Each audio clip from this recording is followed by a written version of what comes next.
Hello, അപ്പം നമ്മൾ last day ഗോകർണയ്ക്കാണ് പോയിട്ടുണ്ടായിരുന്നത്. 1 hour ടു ഗോകർണ നല്ല ഡിസ്റ്റൻസ് ഉണ്ട്.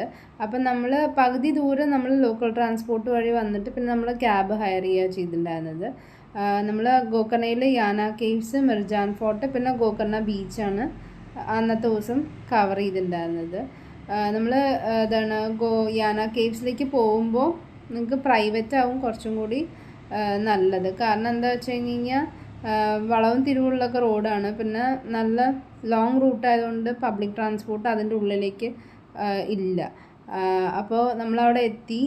അധികം ഗൂഗിളിലൊന്നും സെർച്ച് ചെയ്യാണ്ടാണ് യാനയിലേക്ക് ഞാൻ വന്നിട്ടുണ്ടായിരുന്നത്. അപ്പോൾ എത്ര ഡിസ്റ്റൻസ് ഉണ്ട് എന്നുള്ളത് അറിയണ്ടായിരുന്നില്ല. അപ്പോൾ ഞങ്ങൾ വിചാരിച്ച് കുറച്ച് ദൂരം നടന്നു കഴിഞ്ഞ് കഴിഞ്ഞാൽ കേവ്സ് എത്തും എന്നുള്ളതാണ് എന്നൊരു നിഗമനം. മേ ബി 1 kilometer അത്രയൊക്കെ ഉണ്ടാവുള്ളൂ വിചാരിച്ചു. പക്ഷേ ഇത് നടക്കാൻ തുടങ്ങിക്കഴിഞ്ഞാൽ നടന്ന് നമുക്ക് വയ്യാണ്ടാവും.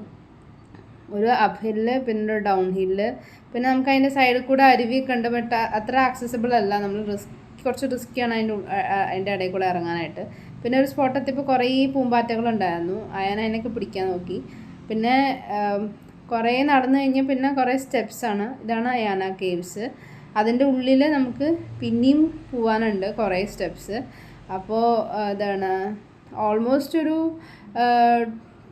2.5 or 3 kilometers അപ്പും 3 kilometers ഡൗണും നമുക്ക് ട്രാവൽ ചെയ്യേണ്ടതായിട്ട് വരും.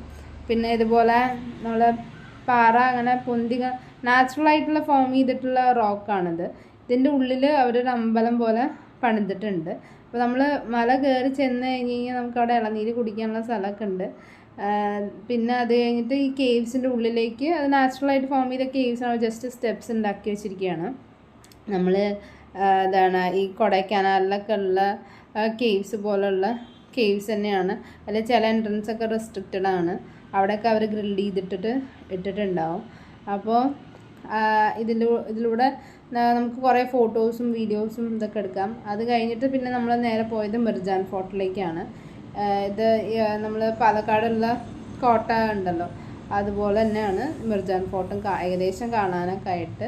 അവിടെയും കൂടുതലായിട്ട് എന്താ പറയുക, ഫോട്ടോഷൂട്ടിന് പറ്റിയ ഏരിയാസാണ് കൂടുതലുള്ളത്. പിന്നെ ഈ പണ്ട് ഉള്ള കിണർ, അങ്ങനത്തെ സാധനങ്ങളൊക്കെ ഉണ്ട് അവിടെ. നല്ല ഭംഗിയാണ് ഫോർട്ട് ചുറ്റി കാണാനായിട്ട്. പിന്നെ നമുക്ക് ഇഷ്ടംപോലെ സോളോ ഫോട്ടോസ് എടുക്കാൻ പറ്റും. ഓരോ ഏരിയാസും നല്ല അടിപൊളിയാണ് ഫോട്ടോ വ്യൂസിന് കിട്ടാനായിട്ട്. നല്ല ആർക്കിയോളജിക്കലായിട്ടുള്ളൊരു സൈറ്റാണ്. പിന്നെ നമ്മൾ അത് കഴിഞ്ഞിട്ട് നമ്മൾ ഉച്ചയ്ക്ക് ഫുഡൊക്കെ കഴിച്ചിട്ട് നമ്മൾ പിന്നെ പോയിട്ടുണ്ടായിരുന്നത് ഗോകർണ ബീച്ചിലേക്കാണ്. ഗോകർണ ബീച്ചിൽ ഞാൻ അയാന് ഇതുപോലെ കളിക്കാൻ വേണ്ടിയിട്ടൊരു സെറ്റ് വാങ്ങിച്ചു കൊടുത്തിട്ടുണ്ടായിരുന്നു. മണ്ണിലിങ്ങനെ നമ്മൾ ആമയുടെയും ഡോൾഫിൻ്റെ ഒക്കെ ഇംപ്രഷൻസ് പോലെ ഉണ്ടാക്കിയിട്ട് മണ്ണിൽ വെച്ച് കഴിഞ്ഞാൽ അതുപോലെ അതിൻ്റെ ഇത് വരും. പിന്നെ അവനിരിക്കണ ആ ഭാഗത്ത് തന്നെ ആരോ ഒരു കാസിൽ പോലെയൊക്കെ പണിതിട്ടിട്ടുണ്ട്. പിന്നെ ഇത് മെയിൻലി അയാൻ വെള്ളത്തിൽ ഇറങ്ങാതിരിക്കാൻ വേണ്ടിയിട്ട് വാങ്ങിച്ചു കൊടുത്താണ്. അപ്പോൾ കുറച്ച് നേരം അവിടെ നിന്ന് കളിക്കാൻ വേണ്ടിയിട്ടാണ്. അത് കഴിഞ്ഞിട്ട് പിന്നെ അയാന് ഭയങ്കര ഇഷ്ടമായി. കുറേ ഡോൾഫിൻ ഉണ്ടാക്കി, കുറേ ആമേന ഉണ്ടാക്കി, പിന്നെ കുറേ ബക്കറ്റിൽ കുറേ മണ്ണിലൊക്കെ നിറച്ചിട്ട് പിന്നെ കുറച്ച് കാസിൽ പോലെയൊക്കെ ഉണ്ടാക്കി. അയാൻ ഭയങ്കര ഹാപ്പി ആയിരുന്നു ഇത് കിട്ടിയപ്പോൾ. ബീച്ചിലിരുന്നിട്ട് ഇങ്ങനെ ഉണ്ടാക്കണമെന്ന് അവൻ കുറേ പറയണു.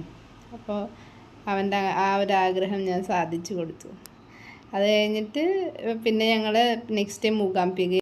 അപ്പോൾ thank you for watching and keep supporting my channel.